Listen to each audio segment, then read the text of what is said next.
Walter Grady, at 66, had lived most of the past 15 years unnoticed. Not because he wanted to vanish, but because after losing the only person who ever looked for him, fading into the corners of the city felt like the only honest response left. Brooklyn had changed since the days he wore a uniform and walked with the gait of a man proud of the flag stitched on his shoulder. He still carried the same green military backpack he'd had since his second deployment, now worn, the canvas thinning at the seams, its metal zippers dulled from years of grit and cold. Inside were a few shirts, a battered poncho, a blanket that smelled of old wool and rain, and a plastic bag with letters, each one folded neatly, written in his late wife Margaret's hand. He never opened them anymore. He didn't need to. He had memorized every word. Locals recognized him, if only by silhouette. He wasn't like the others who shouted into traffic or argued with the wind. Walter moved quietly, like a man who respected the space he occupied. He avoided eye contact but nodded to those who offered him one. Sometimes a deli clerk left a sandwich in a paper bag near the trash bin. Sometimes a dog walker paused long enough for their client's tail to wag in his direction. But most days passed like snow on pavement, cold, invisible, and without footprint.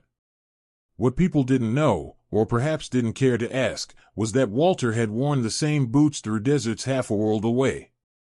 That he had been promoted not for K*ing, but for saving lives, once dragging an injured medic across 2 miles of burning terrain, ignoring the hot shrapnel in his own side. That he had been married once to a woman who called him her anchor, whose life ended not in the blaze of war but in the quiet failure of a misread X-ray. When the VA hospital missed her diagnosis, Walter had pleaded, then yelled, then sat in silence for 3 hours in the hallway outside her room. She died 3 weeks later, and with her, the last thread tethering him to stability. He sold their apartment shortly after the funeral, donated the money to her favorite cancer foundation, and disappeared into a world where names no longer mattered. Being the homeless vet was easier than being Walter Grady, husband and staff sergeant and son. Easier than facing the question that haunted him with every sunrise, why her and not me? That morning in November bit hard. The air had turned bitter, and the clouds hung low like iron wool above the buildings. Walter had not eaten in 3 days. His breath fogged as he walked past shuttered shops and steaming manholes, boots tapping rhythms only he could hear. His hands, gloved in fingerless wool, shook uncontrollably, and he'd beg *N to lose feeling in his toes. He passed Morelli's Market twice before stepping inside. The bell over the door gave a cheerful jingle, almost inappropriate given the state of his stomach. The place smelled like coffee, bleach, and old citrus. He kept his eyes low and his hands close to his chest. He wasn't here to steal, not really, only to survive. The day-old bread was stacked near the register. Discounted. Cracked crust. Slightly stale. His hand hovered over the loaf for several seconds before slipping it into his coat. His eyes flicked to the ceiling, to mirrors he hadn't seen before. Too late. The owner's voice cracked through the space like a whip. It wasn't just the words, it was the tone, the fear-wrapped anger that marked Walter not as a man but as a problem. The customers turned. Some raised phones. Others avoided looking at him altogether. Walter didn't run. He didn't plead. He stood there, the bread still tucked in his jacket, exposed like a confession.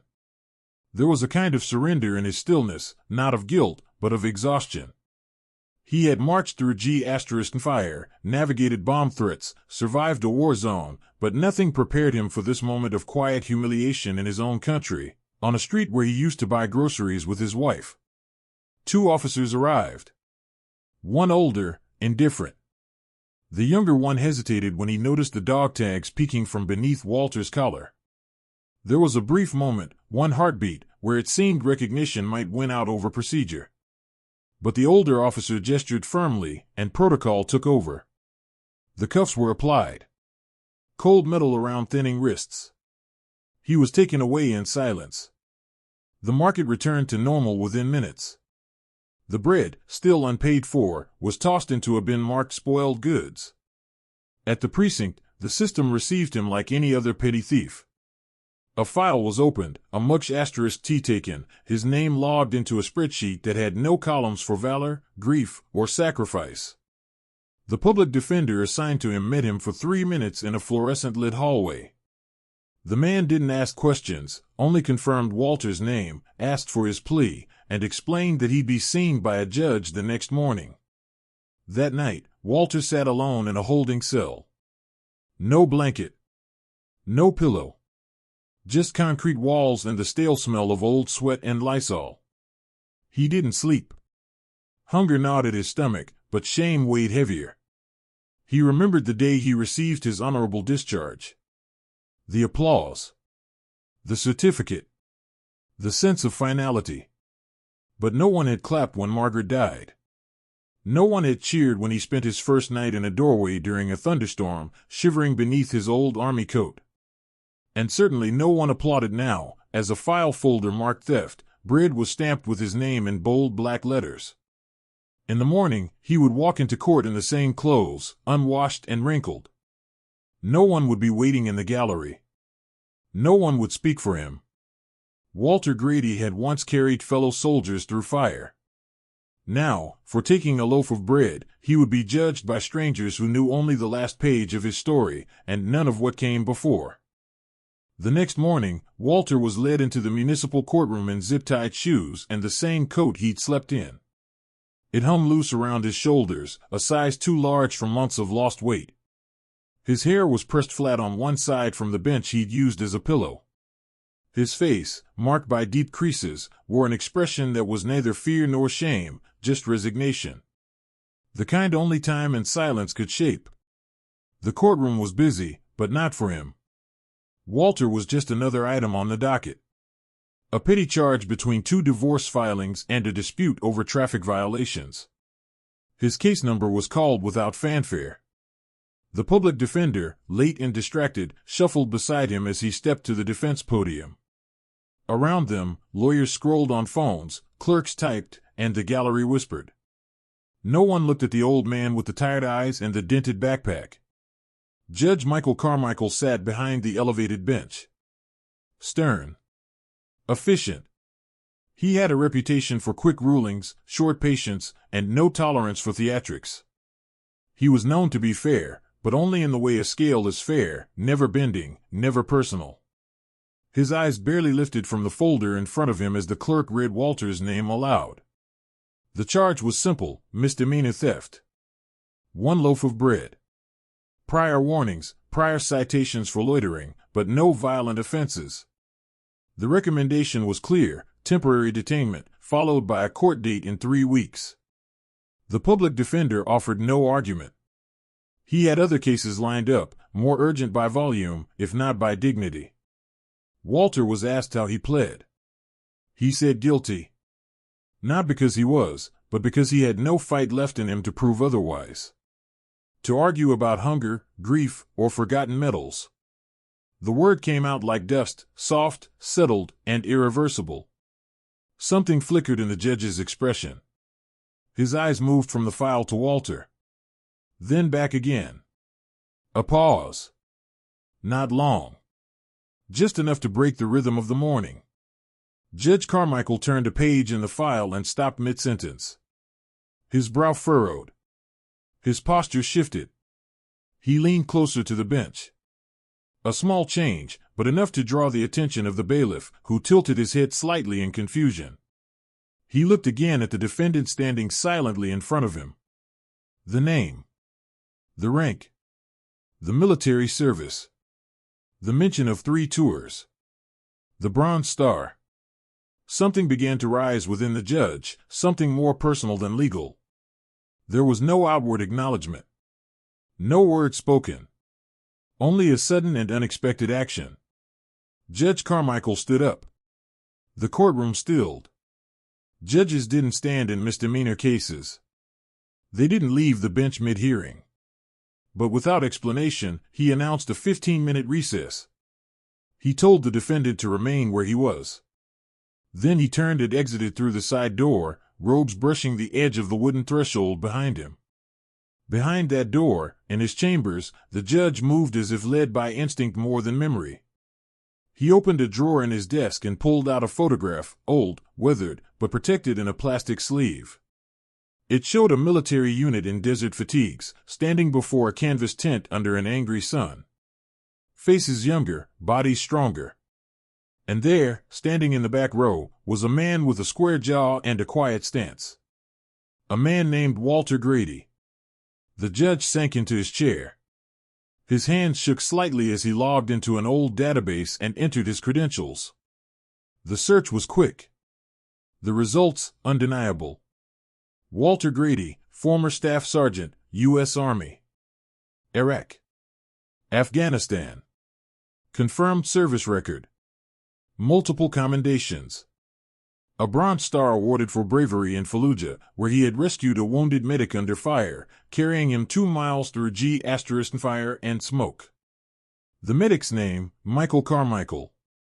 The very man now wearing the black robes of justice. The silence in the chambers grew heavy, pierced only by the hum of the old desktop computer. He remembered now. Not just the facts, but the moment. The pain in his leg. The roar of the blaze. The way Grady had refused to leave him. The strength with which he had lifted his broken body and refused to stop until they were safe. That moment had rewritten the rest of his life, allowing him to return home, become a father, go to law school, take the bench. All of it, because of the man now standing in his courtroom accused of stealing bread. 15 minutes passed. Back in the courtroom, Walter stood motionless. His legs ached. His wrists still bore faint marks from the night before. The clerk looked toward the door expectantly. Lawyers whispered. A few spectators leaned in, sensing something was happening, but not knowing what. When Judge Carmichael returned, he didn't sit. He stood behind the bench, the file still in front of him, but closed. His eyes found Walter's. There was no speech. No grand moment of drama. Only a stillness that hung in the room like a held breath. He asked one question, confirmation of Walter's identity and service. Walter nodded. The judge looked at the file, then back to Walter. He paused. Then, with a voice lower than before, he ordered the charges dismissed. Not deferred. Not pled down. Dismissed entirely. He instructed the clerk to strike the record and to notify the DA's office that the court had found grounds for dismissal in light of extraordinary mitigating circumstances. He then asked the bailiff to ensure Walter was given his personal belongings and escorted to the waiting area, not the street. The courtroom remained silent. No applause. No outrage. Just stunned quiet. Somewhere in the back, a journalist took notes. But Walter didn't understand what had happened. He didn't recognize the judge's face, nor remember the desert moment that had changed another man's fate. He only knew that, for the first time in years, someone had seen him, not as a case number, not as a vagrant, but as a person with a name. Walter didn't speak much after the courtroom. The bailiff offered him his things, handed back the old backpack, and gave him directions to the nearest shelter. But Walter didn't go. Instead, he walked, slowly, to the waterfront. The sun had started to emerge, faint and colorless, casting long shadows along the railing. There, he sat. He didn't think of the courtroom, or the judge, or even the loaf of bread. He only thought of Margaret, and how long it had been since he had spoken her name out loud. That evening, the judge did something he'd never done before. He made a phone call, not to the press or to a colleague, but to an old friend, a journalist who owed him a favor. The story, at first, was shared quietly. A brief piece in a Sunday paper's human interest column. Just a few hundred words, a homeless veteran, wrongly arrested, quietly recognized by a judge who once owed him his life. But stories like Walter's are never just stories. They're signals, flashes of truth in the noise of the world. The article was shared on a local blog, then on a veterans forum, and by Monday afternoon, the story had crossed state lines. Photos began to surface. Old unit pictures, medals, deployment rosters. People who had served with Walter wrote in from across the country. Former soldiers, now fathers and teachers and plumbers and nurses, all recalling the same man, the quiet one, the steady one, the one who stayed calm when things turned red and loud. By the end of the week, Walter was no longer anonymous. He didn't know what had changed at first. He only noticed that people on the street began to stop and look. That one night, when he went to sleep under his usual awning, someone had left a thermos of coffee beside him. And a note, folded, inside a sandwich bag to keep the rain out. It read only, "Thank you. You carried my cousin out of a convoy fire. We never forgot." An invitation arrived 2 days later, hand-delivered by a city representative. It was for a ceremony at the Brooklyn Veterans Memorial Hall. They were dedicating a new wing, focused on transitional housing for aging homeless veterans. The wing would bear Walter's name. He didn't want to go. Crowds made him anxious. Public attention felt like stepping under a spotlight he had spent years trying to avoid. But something inside him shifted. Maybe it was Margaret's memory. Maybe it was the realization that silence had not served him as he'd hoped. He arrived dressed in the cleanest clothes he had. A fresh pair of slacks and a donated jacket. His boots were still the same, cracked at the soles, but polished the best he could manage. The hall was full. Veterans in uniform, families holding flags, students with notepads, reporters with microphones they mostly kept respectfully lowered. A large photo of Walter in his service years stood beside the podium. Above it, a simple bronze plaque. The words were plain. The Walter E. Grady Wing, a place of shelter, a mark of gratitude. There was no fanfare, just quiet reverence. Judge Carmichael stood off to the side, not at the podium, not seeking the spotlight. But when Walter entered, their eyes met across the room. One nodded. The other nodded back. From that day forward, Walter was no longer alone. He didn't return to the street. The new wing offered him a room, just one bed, one window, a desk, and a door that locked. To many, it might have seemed small. To Walter, it was peace. He spent his mornings walking the halls, helping other residents settle in. He made coffee. He swept. He listened. The staff gave him an honorary title, House Sergeant. He declined any authority, but he accepted the name. Students came sometimes, from local schools, to volunteer. They asked him questions about war, about the army, about life on the street. He didn't answer everything. But when he did speak, his words were careful, measured like radio signals crossing through static. Each Friday, a small circle would gather in the community room. Veterans, kids, a few neighbors who had read the story. They'd bring coffee, sometimes sandwiches. Walter sat in the same chair, the backpack still beside him, never opened. One day, a young boy asked him why he had kept it all these years. Walter didn't answer at first.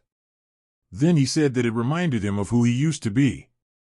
A week later, he donated the bag to the new museum display being created in the hallway.